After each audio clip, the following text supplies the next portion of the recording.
Welcome back dear students in our channel to our classes. आज हम बात करेंगे क्रेडिट कंट्रोल मेजर्स के बारे में, जो कि एक सेंट्रल बैंक या फिर रिजर्व बैंक ऑफ इंडिया कह सकते हैं, उसका मेन फंक्शन होता है। तो इसके ऊपर एक अलग से क्वेश्चन बनता है एग्जाम में कि क्या इंस्ट्रूमेंट्स हैं जिससे सेंट्रल बैंक जो है मनी को कंट्रोल करती है या क्रेडिट को कंट्रोल करती है। तो इसी को हम जो है इंस्ट्रूमेंट्स ऑफ मॉनेटरी पॉलिसी भी कह सकते हैं, यानी मॉनेटरी पॉलिसी के क्या क्या इंस्ट्रूमेंट्स हैं। तो बेसिकली इसको दो हिस्सों में डिवाइड किया गया है, एक क्वांटिटेटिव मेजर्स जिन्हें जनरल मेजर्स भी कहते हैं और दूसरा क्वालिटेटिव मेजर्स जिन्हें स्पेसिफिक क्रेडिट मेजर्स भी कहते हैं। तो क्वांटिटेटिव मेजर्स, जैसे इसका नाम आ रहा है क्वांटिटेटिव, यानी कि क्वांटिटी से है रिलेटेड, यानी कि मनीज की जो क्वांटिटी है उसको कंट्रोल करके क्रेडिट को कंट्रोल किया जाता है इकोनॉमी में। क्रेडिट को एक्सपेंड करना हो या कॉन्ट्रैक्ट करना हो, उसका कॉन्ट्रैक्शन करना हो या फिर एक्सपेंशन करना हो, मतलब तो उसके लिए जो है मनी की सप्लाई की क्वांटिटी को कम या ज़्यादा किया जाता है। तो उसको हम कहते हैं quantitative credit control measures, right.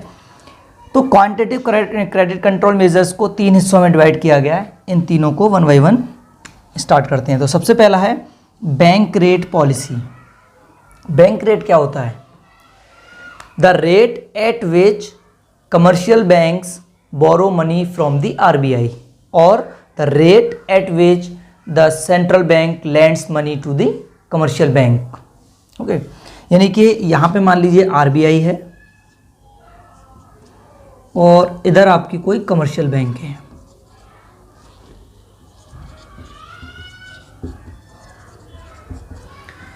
तो जो RBI से पैसा क्या है, कमर्शियल बैंक जो है ले रही है, यानी कि बोरो कर रहा है। कौन? Commercial bank.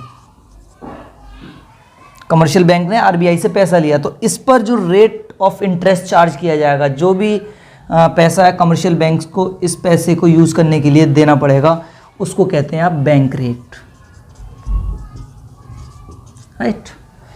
और इसी को आप रेपो रेट भी कहते हैं।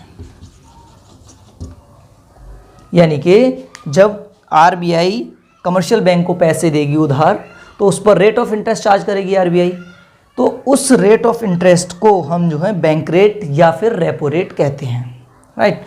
तो इस रेट को चेंज करके भी क्रेडिट को एक्सपेंड और कॉन्ट्रैक्ट किया जाता है। जैसे मान लीजिए क्रेडिट एक्सपेंशन करना हो, यानी कि इकोनॉमी के अंदर क्रेडिट बढ़ाना है, तो ये वाला जो रेट है बैंक रेट, इस रेट को क्या करेगी आरबीआई? कम कर देगी, है ना। ये रेट जो है इस कंडीशन में कम हो जाएगा, तो एक्सपेंशन हो जाएगा यानी कि क्रेडिट का। क्योंकि जब आरबीआई से जो पैसा ले रही थी कमर्शियल बैंक, उन्हें वो कम रेट ऑफ इंटरेस्ट पे मिलने लगेगा, तो वो भी कमर्शियल बैंक्स लोगों को जब पैसे देंगी उधार या लोन देंगी या इन्वेस्ट करेंगी, तो वो भी उन्हें सस्ते में पड़ेगा। खुद को जब सस्ते में पड़ेगा तो वो लोगों को भी सस्ते में, यानी कम रेट ऑफ इंटरेस्ट पे देंगी।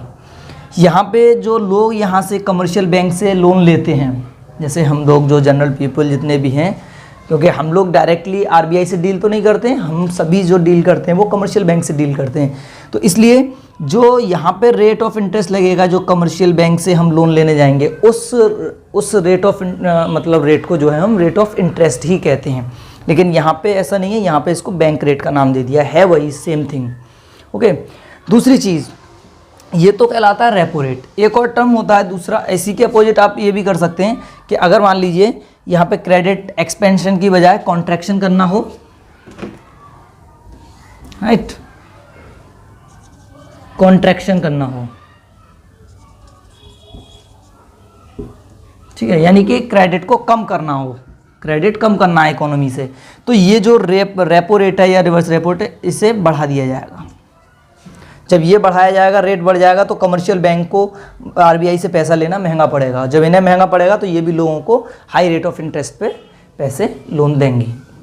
तो इसलिए इस रेट को कम या ज़्यादा करके क्रेडिट को कंट्रोल किया जाता है। इसी का दूसरा आता है, ये रेपो रेट के अपोजिट में दूसरा कहलाता है रिवर्स रेपो रेट, राइट।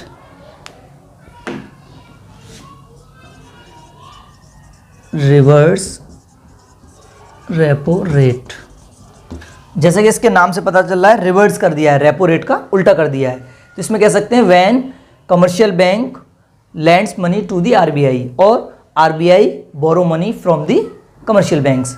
तो ऐसी भी कुछ कंडीशंस हो सकती हैं जिसमें सेंट्रल बैंक या आरबीआई जो है वो कमर्शियल बैंक से पैसे उधार ले।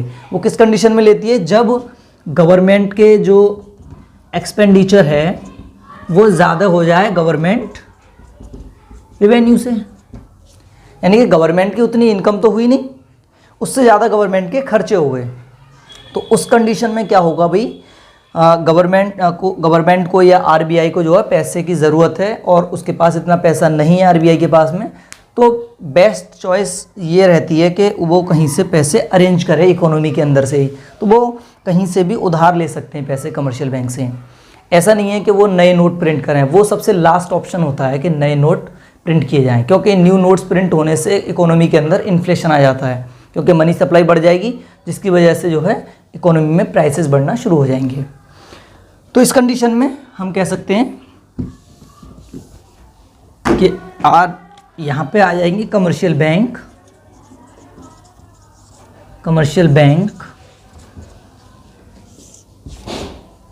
लैंड्स मनी टू आरबीआई, यानी आरबीआई को अब ये पैसा उधार दे रही है कमर्शियल बैंक्स। तो इस पर भी रेट ऑफ इंटरेस्ट जो लगाया जाता है, राइट, यहाँ पे अब आरबीआई पे करेंगी रेट ऑफ इंटरेस्ट किसे? कमर्शियल बैंक को। पैसे तो यानी कि लोन तो इधर चला गया इधर आरबीआई के पास, तो आरबीआई भी इंटरेस्ट देगा, जैसे ले रहा था इंटरेस्ट आरबीआई इनसे कमर्शियल बैंक से, उसी तरह इंटरेस्ट पे भी करना पड़ेगा। तो उसी इंटरेस्ट पेमेंट को जो है रिवर्स रेपो रेट कहा जाता है।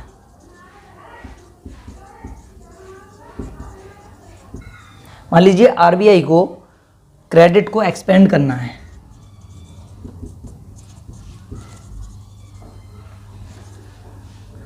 यानी कि बढ़ाना है इकोनॉमी के अंदर क्रेडिट, तो ये जो रिवर्स रेपो रेट है इसको क्या कर दिया जाएगा? कम कर दिया जाएगा। क्योंकि जब ये रेट कम होगा तो कोई भी कमर्शियल बैंक आरबीआई को लोन देना पसंद नहीं करेगा, क्योंकि वहाँ पे रेट ऑफ इंटरेस्ट कम मिल रहा है। तो इससे बेहतर होगा कि वो लोगों को पैसे दें, यानी कि लोगों को लोन दिया जाए, कंट्री के जितने पीपल हैं, तो उन लोगों को जब लोन दिया जाएगा तो क्रेडिट एक्सपेंड होगा इकोनॉमी के अंदर, राइट। इसी तरह अगर इसको कॉन्ट्रैक्ट करना है, उल्टा करना है, यानी कि एक्सपेंड में बढ़ा दिया और कॉन्ट्रैक्शन में कम कर दिया,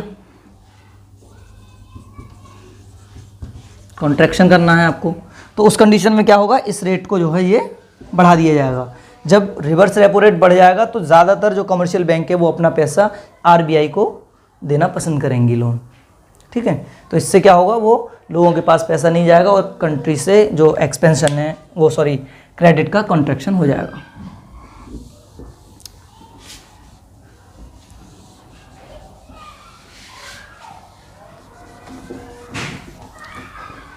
नेक्स्ट है OMO, open market operations.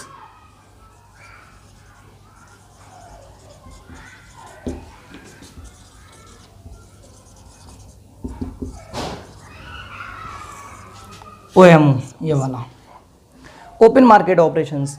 Open market operations में क्या होता है? जो गवर्नमेंट की सिक्योरिटीज होती हैं उनको सेल और परचेज किया जाता है ना। गवर्नमेंट सिक्योरिटी जैसे बॉन्ड्स हो गए, शेयर्स हो गए, इनको जो है सेल या परचेज किया जाता है थ्रू दी आरबीआई के थ्रू। तो अगर मान लीजिए गवर्नमेंट जो है क्रेडिट को, यहाँ पे हम क्रेडिट को कंट्रोल कर रहे हैं, जो क्रेडिट क्रिएट करती हैं कमर्शियल बैंक्स उसको कंट्रोल कर रही है आरबीआई, तो हम क्रेडिट को कंट्रोल करने की बात कर रहे हैं। तो एक्सपेंशन करना है और कॉन्ट्रैक्शन करना है, क्रेडिट कॉन्ट्रैक्शन, ठीक है। तो क्रेडिट को एक्सपेंड करना है इकोनॉमी के अंदर, तो गवर्नमेंट अपनी सिक्योरिटीज़ का क्या करेगी? सिक्योरिटीज जो होंगी उसके पास में, जो भी जैसे शेयर्स हैं, बॉन्ड्स हैं, इन सबको जो है परचेज करेगी, परचेज सिक्योरिटीज़। क्योंकि जब सिक्योरिटीज़ परचेज की जाएंगी इस कंडीशन में, जब परचेजिंग होगी सिक्योरिटीज़ की तो गवर्नमेंट खरीदेगी सिक्योरिटी जो भी लोगों के पास होंगे, और जब गवर्नमेंट खरीदेगी तो उसके लिए पेमेंट करना पड़ेगा, तो वो पैसा लोगों के पास आएगा और इससे क्या होगा? इकोनॉमी के अंदर जो है क्रेडिट एक्सपेंड हो जाएगा और यहाँ पे सेल करेगी गवर्नमेंट, यहाँ पे सेल सिक्योरिटीज़।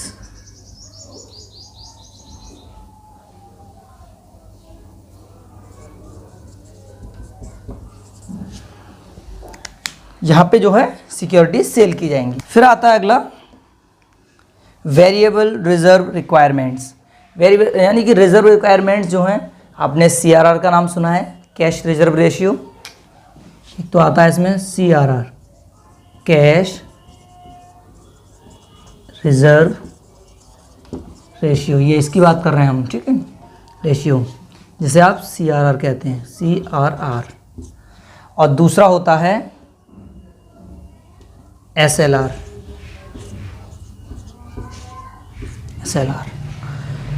और ये दोनों ही CRR और ये आपका SLR, ठीक है, दोनों जो है पार्ट कहलाते हैं LRR के, यानी कि लीगल रिजर्व रेशियो। दोनों ही पार्ट कहलाते हैं LRR के, legal reserve ratio. So what is CRR? CRR is the amount of total deposits with the commercial banks which is kept with the RBI, यानी कि जो कमर्शियल बैंक्स के पास में जितने भी टोटल डिपॉजिट्स होते हैं उसका एक सर्टेन परसेंटेज RBI के पास रखा होता है एज अ सिक्योरिटी, उसको कहते हैं आप कैश रिजर्व रेशियो, CRR। जैसे मान लीजिए ये रेट जो है 3% चल रहा है अभी, तो अगर मान लीजिए किसी बैंक के पास में 100 करोड़ रुपए हैं तो उसका 3% यानी कि 3 करोड़ रुपए जो हैं वो RBI के पास रखे होंगे एज अ सिक्योरिटी, राइट। जैसे हम लोगों के अकाउंट जो हैं कमर्शियल बैंक्स में होते हैं, उसी तरह से सभी बैंक्स के अकाउंट RBI में होते हैं, तो वहाँ पे सिक्योरिटी के तौर पे इनके जो हैं पैसे रखे होंगे 3%। जितना भी टोटल डिपॉजिट बढ़ता रहेगा वैसे वैसे ये अमाउंट भी बढ़ता रहेगा, जैसे कम होगा वो अमाउंट कम होता रहेगा, तो उसी को CRR कहते हैं। तो इसको कंट्रोल कर सकती है, इसे चेंज कर सकती है जो है RBI। तो अगर मान लीजिए CRR को बढ़ा दिया, कैश रिजर्व रेशियो को बढ़ा दिया RBI ने, तो अब इन बैंक्स को, कमर्शियल बैंक्स को ज़्यादा अमाउंट RBI में रखना होगा, राइट। जब ज़्यादा अमाउंट रखना होगा तो इनके पास कम अमाउंट बचेगा कमर्शियल बैंक्स के पास में, जिससे वो कम क्रेडिट क्रिएशन कर सकते हैं। इसी तरह से इसको अगर कम कर दिया जाएगा तो अब ज़्यादा अमाउंट बचेगा कमर्शियल बैंक्स के पास में, जिससे इकोनॉमी के अंदर क्रेडिट एक्सपेंशन हो जाएगा। नेक्स्ट आता है SLR, स्टैट्यूटरी लिक्विडिटी रेशियो। ये वो रेशियो होता है जो सभी कमर्शियल बैंक्स अपने टोटल डिपॉजिट में से अपने पास रखती हैं डे टू डे नीड के लिए।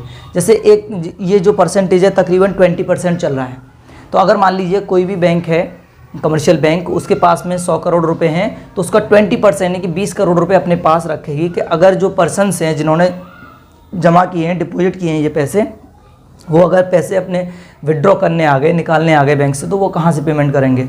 तो ये इसी में से SLR की फॉर्म में जो रखा जाता है उसी में से पे करते हैं। तो इसका मतलब जो भी पैसे यहाँ रखे होते हैं उसके अलावा जो पैसा बचता है उसको लोन या फिर इन्वेस्ट किया जाता है, यानी कि लोन दिया जाता है, या तो जैसे मान लीजिए 100 करोड़ में से यहाँ पे चले गया कुछ तो CRR की फॉर्म में, कुछ उसने जो है 20% SLR की फॉर्म में रख दिया, बाकी जो पैसा बचा है उसको जो है लोन दे दिया जाएगा या फिर इन्वेस्ट कर दिया जाएगा, राइट।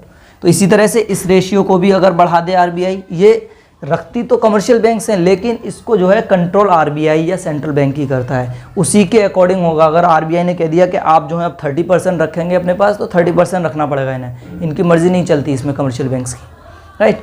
तो अगर इस रेशियो को बढ़ा देती है RBI, तो इस रेशियो को बढ़ाने से अब उन्हें ज़्यादा अमाउंट जो है अपने पास रखना होगा, कम पैसा बचेगा लोन देने के लिए, तो क्रेडिट का कॉन्ट्रैक्शन हो जाएगा इकोनॉमी से। इसी तरह से अगर इस रेशियो को कम कर दिया जाता है तो उनके पास ज़्यादा पैसा होगा लोन देने के लिए और क्रेडिट एक्सपेंड हो जाएगा इकोनॉमी में, राइट। और इन दोनों को हम जो हैं ये लीगल रिजर्व रेशियो के अंडर लेते हैं, यानी लीगल रिजर्व रेशियो कहलाते हैं ये दोनों।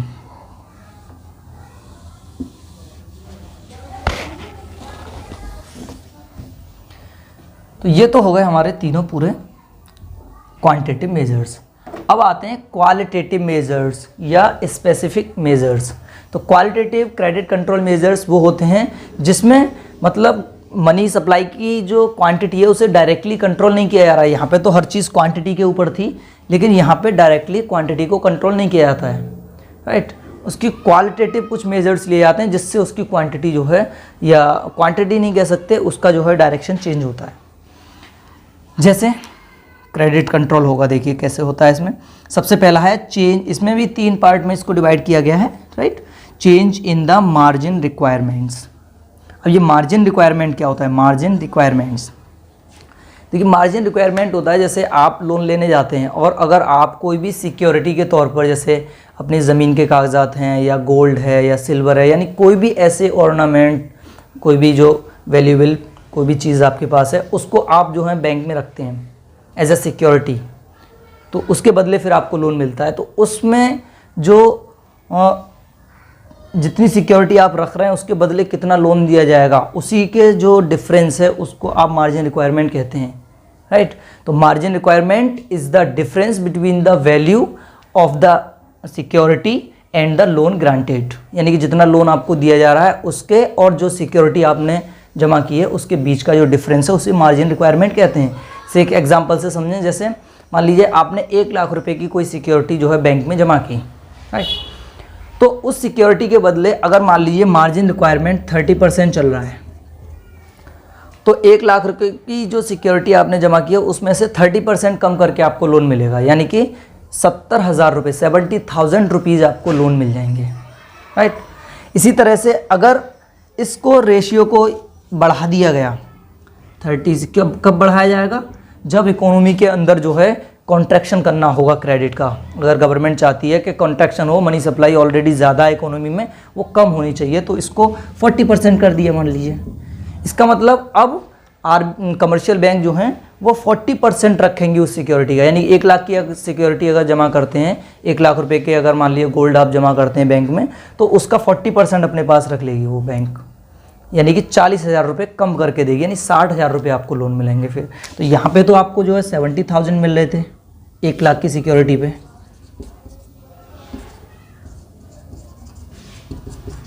1 लाख की सिक्योरिटी पर 70,000 मिल रहे थे यहाँ पे आपको 60,000 नहीं मिलेंगे, राइट। और अगर मान लीजिए गवर्नमेंट चाहती है कि एक्सपेंशन हो क्रेडिट का, तो इस रेशियो को बजाय 30 के बजाय, मतलब 40 के बजाय, इसको जो है क्या कर सकती है, 20 कर दे मान लीजिए। तो जब 20% किया जाएगा तो यहाँ पे क्या होगा, एक्सपेंशन हो जाएगा। ये तो कॉन्ट्रैक्शन हुआ था, यहाँ पे एक्सपेंशन हो जाएगा, यानी कि अब जो है 20% रखा जाएगा और 80,000 रुपये सेम 1 लाख की सिक्योरिटी पे आपको लोन मिल जाएगा। तो इसी को कहते हैं आप मार्जिन रिक्वायरमेंट। तो change in the margin requirement, तो मार्जिन रिक्वायरमेंट में चेंज करके भी आरबीआई या सेंट्रल बैंक क्रेडिट को कंट्रोल कर सकती है, ठीक है। सेकंड है मोरल सुएशन। मोरल सुएशन मतलब ये कह सकते हैं आप, ये एक तरीके से आरबीआई का रिक्वेस्ट होता है, ठीक है, या ऑर्डर होता है ना। तो ये आरबीआई जो है कमर्शियल बैंक से रिक्वेस्ट कर सकती है, ऑर्डर कर सकती है ना, उनसे ये कह सकती है कि भाई आप जो हैं कंट्री के अंदर क्रेडिट एक्सपेंशन बहुत ज़्यादा है, मनी सप्लाई बहुत ज़्यादा है, प्राइसेस बहुत हाई होते जा रहे हैं, इन्फ्लेशन बढ़ रहा है, तो आप जो हैं थोड़ा लोन कम दें इन्हें। तो ये जनरल मतलब इसमें आते हैं स्पेसिफिक मेजर्स में, कि कहा जाता है सिर्फ बैंकों से, जितनी भी कमर्शियल बैंक हैं, ऐसा नहीं है कि उन पर ज़बरदस्ती कोई रूल लागू किया जाए, लेकिन जो कहा जाता है आरबीआई कहती है वो सभी ये फॉलो करती हैं, ऐसा भी नहीं है, राइट। तो मोरली उनसे कुछ कह देना क्रेडिट को कंट्रोल करने के लिए, वो जो है मोरल सुएशन में आता है। And last is credit rationing. जैसे एक एरिया में, किसी एक पर्टिकुलर एरिया में आप लोन दे रहे थे, जैसे मान लीजिए इंडस्ट्रियल प्रोडक्ट्स के लिए, इंडस्ट्रीज़ के लिए ज़्यादा लोन दे रहे थे ये कमर्शियल बैंक्स, तो उसको चेंज करने के लिए कहा जा सकता है कि भाई इंडस्ट्रीज़ को ज़्यादा लोन ना दें आप कमर्शियल उसको एग्रीकल्चर को ज़्यादा लोन दें या अदर पर्पजेज़ के लिए ज़्यादा लोन दें। तो उसको डाइवर्सिफाई किया जाता है, चेंज किया जाता है, तो उसी को कहते हैं क्रेडिट रैशनिंग, यानी कि डिस्ट्रीब्यूट कर देना, क्रेडिट को बांट देना उसे। तो स्टूडेंट्स बहुत ही आसान है ये क्रेडिट कंट्रोल मेजर्स, इन्हें 6 हेड्स में बांट दिया है, 3 इधर हैं 3 इधर हैं, इन्हें आप आसानी से तैयार कर सकते हैं और इसकी PDF कॉपी आप जो हैं डाउनलोड कर सकते हैं, डिस्क्रिप्शन में लिंक दिया हुआ है वहाँ से, राइट। Thank you.